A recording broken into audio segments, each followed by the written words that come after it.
All right, so I don't know why, but I've seen like probably 5 or 6 reels in my feed dealing with ankle mobility and skating.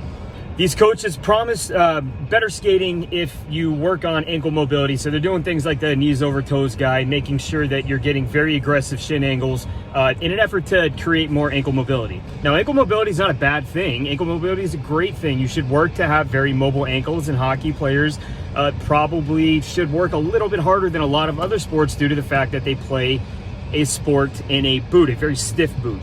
But the boot that you skate in is going to give you less than 15 degrees of dorsiflexion, and on average less than like 12 degrees of plantar flexion. Now, the average athlete has anywhere from 20 to 30 degrees of ankle dorsiflexion. That's pretty much across the board. So if our goal is to increase ankle mobility beyond the average 20 to 30, yet this boot is going to limit us to at most 15, maybe 20, depending on how loose you wear your skates.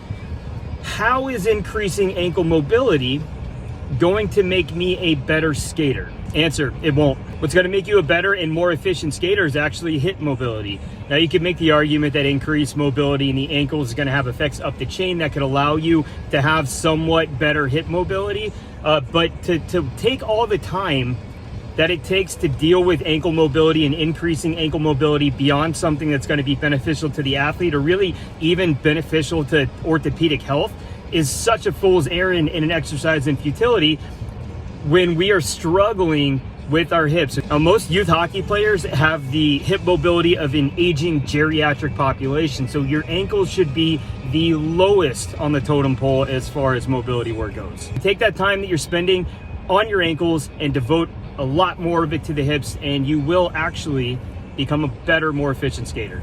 If you want more information on that, go buy a book.